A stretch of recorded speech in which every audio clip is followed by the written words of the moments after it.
हमने last question 36 हमने complete कर लिया था। अब हम क्वेश्चन नंबर 37 देखेंगे कि 37 क्वेश्चन के अंदर आपसे पूछ रहा है total asset to debt ratio निकालनी है।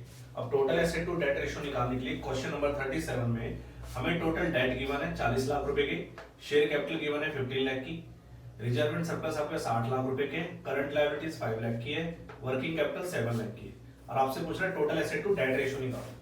अब total asset to debt ratio निकालने के लिए हमें चाहिए टोटल एसेट और हमें चाहिए डेट। अब टोटल एसेट कैसे निकालेंगे, तो मैं वही यूज कर लेता हूँ बैलेंस शीट का फॉर्मेट।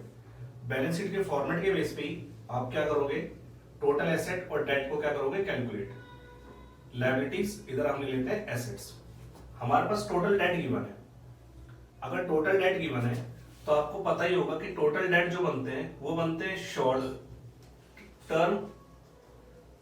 टर्म डेट और plus long term date. Short term debt और लॉन्ग टर्म डेट को जैसे ही आप ऐड कर लोगे तो ये आपकी आ जाएगी total date. Short term debt को बोलते हैं current liability, long term date को बोलते हैं नॉन करंट लायबिलिटी। आपके पास करंट लायबिलिटीज गिवन है, तो अगर आपके पास टोटल डेट गिवन है और आपको short term debt current liabilities भी गिवन है, तो टोटल डेट में से अगर आप करंट लायबिलिटीज को क्या करोगे माइनस, तो आपका निकल के आ जाएगा लॉन्ग टर्म डेट, जिसे हम बोलेंगे नॉन करंट लायबिलिटीज। तो मैं टोटल डेट को बाइफरकेट कर देता हूं कि आपकी जो करंट लायबिलिटीज है वो आपकी 5 लाख रुपीस की है। करंट लायबिलिटी अगर आपकी 5 लाख रुपए की है टोटल डेट में से, तो आपकी जो लॉन्ग टर्म डेट होगा नॉन करंट लायबिलिटीज वो आपकी होगी 35 लाख की। तो मैं यहां पर बाइफरकेट करके यहां लिख रहा हूं, यहां पर मैं लिख रहा हूं नॉन करंट लायबिलिटीज और एक लिख रहा हूं करंट लायबिलिटीज। तो नॉन करंट लायबिलिटीज आपकी है लॉन्ग टर्म डेट 35 लाख रुपए की और करंट लायबिलिटीज आपके पास है 5 लाख की। अब यहां पर हम निकाल लेते हैं शेयर होल्डर फंड। अब शेयर होल्डर फंड के अंदर एक हमारे पास शेयर कैपिटल है और एक हमारे पास रिजर्व एंड सरप्लस है। तो शेयर होल्डर फंड हम कैसे कैलकुलेट करेंगे, share capital plus reserve and surplus, मैंने शॉर्ट में लिख दिया है। तो शेयर कैपिटल आपके पास है 15 लाख रुपए की और रिजर्व एंड सरप्लस है आपके पास 8 लाख रुपए की। तो 15 लाख में 8 लाख आप ऐड करोगे तो ये आपकी शेयर होल्डर फंड आएगी आपके पास 23 लाख रुपए की। तो शेयर होल्डर फंड हमने लिख दिया 23 लाख रुपए। अब लायबिलिटी साइड के अंदर हमें सारी वैल्यूज मिल चुकी है, shareholder fund, non current liabilities और करंट लायबिलिटीज। इसको अगर मैं सबको ऐड करूं तो ये मेरी हो जाएगी टोटल इक्विटी एंड लायबिलिटीज। 23, 35 और 5 40, 40 और ये 23 हो जाएंगे आपके पास 63। ये आपके पास हो गए 63 लाख रुपए। अभी जो 63 लाख रुपए की आपकी लायबिलिटी साइड आई है, यही आपकी किसके इक्वल होगी, टोटल एसेट के इक्वल होगी। तो हम यहां कह सकते हैं कि जो टोटल इक्विटी एंड लायबिलिटीज है वो टोटल एसेट के इक्वल है। तो आपकी जो टोटल एसेट आ रही होगी वो भी कितने की होगी, 63 लाख रुपए की। तो इस तरीके से हम क्या करेंगे, टोटल एसेट को क्या कर लेंगे, कैलकुलेट। तो टोटल एसेट कैलकुलेट करने के लिए share holder fund plus non current liabilities plus current liabilities सबको हम क्या करेंगे, ऐड। तो आपकी निकल के आएगी टोटल एसेट। अब आपने टोटल एसेट कैलकुलेट कर लिया और उसके बाद हम कैलकुलेट करेंगे डेट। तो इस क्वेश्चन को सॉल्व करने के लिए या तो आपका वर्किंग नोट बना लेना चाहे अलग से उसमें अंदर, जब इसका आप आंसर सॉल्व करोगे तो सबसे पहले आपको निकालनी है टोटल एसेट। तो टोटल एसेट्स निकालोगे आप। तो टोटल एसेट्स के लिए मैंने यहां पर लिख दिया है shareholder fund plus non current liabilities और plus current liabilities. Shareholder fund के अंदर आपने शेयर कैपिटल और रिजर्व एंड सरप्लस को क्या किया है, लिया है। तो शेयर होल्डर फंड के अंदर ले लेंगे share capital plus reserve and surplus. और नॉन करंट लायबिलिटीज आपने कहां से निकाली है, टोटल डेट में से शॉर्ट टर्म डेट को क्या करा है, माइनस। तो नॉन करंट लायबिलिटी को हम बोल देंगे लॉन्ग टर्म डेट और करंट लायबिलिटीज आपको गिवन थी। तो शेयर कैपिटल आपके पास कितने की है, 15 लाख और रिजर्व एंड सरप्लस आपके पास है 8 लाख। लॉन्ग टर्म डेट आपने कैलकुलेट कर लिया था टोटल डेट में से शॉर्ट टर्म डेट को माइनस करने के बाद, तो ये आपके पास आया 35 लाख और करंट लायबिलिटीज आपके पास है 5 लाख की। इस तरीके से यही जो साइड होगी वही आपकी क्या बनेगी, टोटल एसेट। तो टोटल एसेट आपकी आ जाएगी 63 लाख। फिर आपको क्या चाहिए, डेट, और डेट को हम बोलेंगे long term date. Long term date कैसे निकालोगे,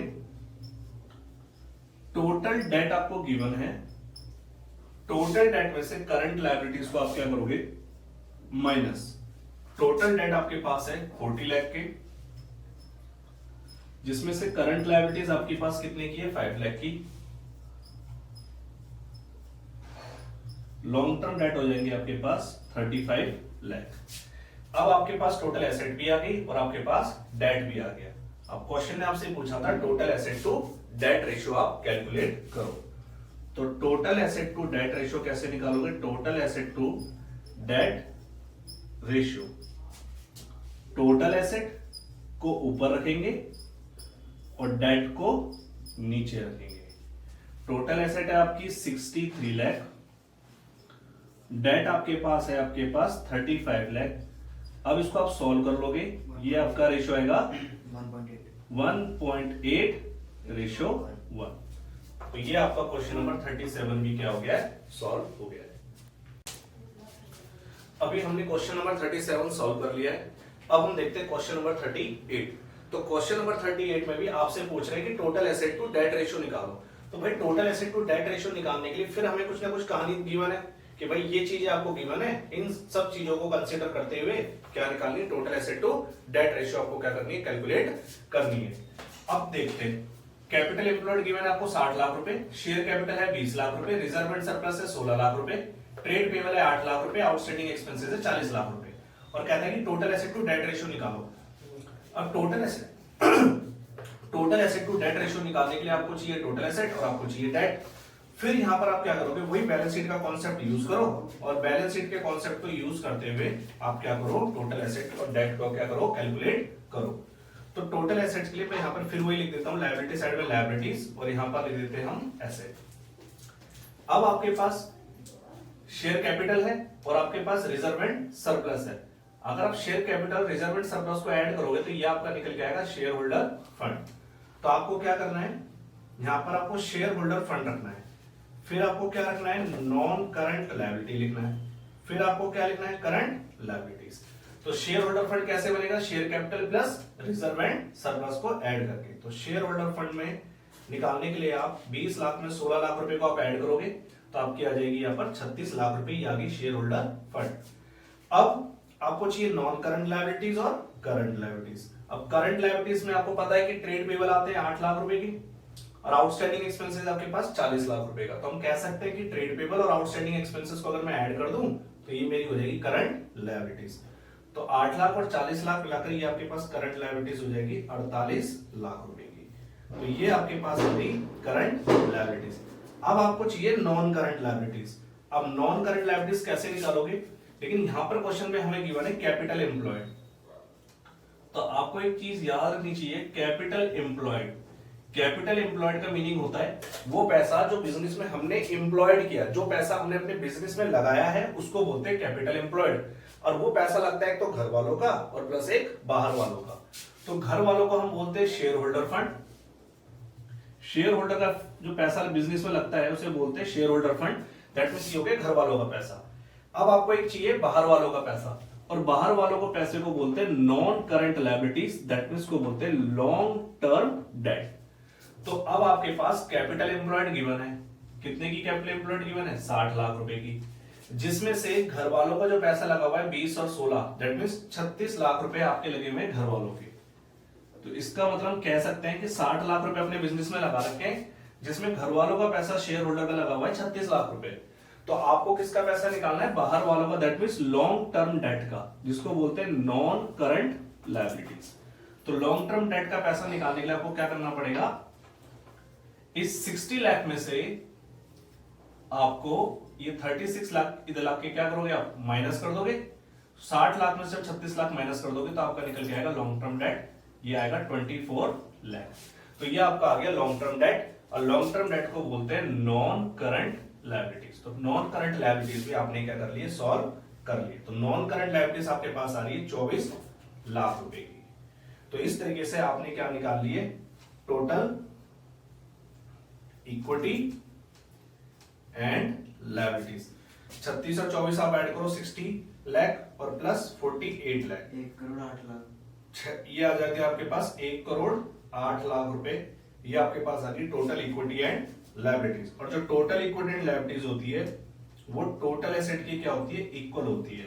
तो हम कह सकते हैं कि जो टोटल एसेट रही होगी वो भी आपकी रही होगी 1,08,00,000 रुपए। अब आपके पास टोटल एसेट आ गई है। अब टोटल एसेट के बाद आपको क्या निकालना है, डेट। तो total asset to debt ratio निकालने के लिए हमें चाहिए टोटल एसेट और हमें चाहिए डेट। डेट हम निकाल चुके हैं, क्योंकि डेट को ही हम क्या बोलते हैं, डेट को हम क्या बोलते हैं, long term debt. Debt calculate हो गया है और बैलेंस शीट के मेथड से आपके पास टोटल एसेट भी आपके पास कैलकुलेट होके आ गई है। बस अब हमें इसे क्या करना है, फॉर्मूले में पुट करना है। इस तरीके से आपके पास आ जाएगी टोटल एसेट। तो टोटल एसेट हमने कैसे कैलकुलेट की है, shareholder fund plus non current liabilities और plus current liabilities. Shareholder fund को निकालने के लिए आपने शेयर कैपिटल और रिजर्व एंड सरप्लस को ऐड किया है, तो ये आपकी हो गई 36 लाख। नॉन करंट लायबिलिटी मैंने अभी आपको बताई थी कि लॉन्ग टर्म डेट होता है जिसे डेट भी बोलते हैं हम, ये आपके पास है 24 लाख के। और प्लस करंट लायबिलिटीज आपके पास कितने की है, 48 लाख रुपए की। तो इस तरीके से इन सबको अगर हम ऐड करेंगे तो यही जो टोटल होगा, ठीक है जी, ये टोटल आएगा आपके पास 1,08,00,000 रुपए। टोटल एसेट आ गई आपके पास और डेट भी आपने निकाल लिया है। डेट को बोलते हैं लॉन्ग टर्म डेट। डेट कितने का आपके पास, 24 लाख रुपए का। अब हम निकाल दो total asset to debt ratio. तो total asset to debt ratio निकालने के लिए टोटल एसेट को आप रखोगे ऊपर और डेट को रखोगे नीचे। तो टोटल एसेट आपकी निकल के आई है 1,08,00,000 रुपए और आपके पास डेट आपके पास आ रहा है 24 लाख रुपए। अब इसको सॉल्व करो, 3 जीरो 3 जीरो कैंसिल, 2 जीरो से 2 जीरो कैंसिल। अब इसको डिवाइड कर दो, 4.5 रेशो 1। तो ये आपकी आ जाएगी 4.5 रेशो 1, क्योंकि ये आपका कैंसिल होगा 1 टाइम में और ये आपका कैंसिल हो जाएगा 4.5 टाइम में। तो इसको आप लिख सकते हो 4.5 रेशो 1। तो आपने क्वेश्चन नंबर 38 भी क्या कर लिया है, सॉल्व।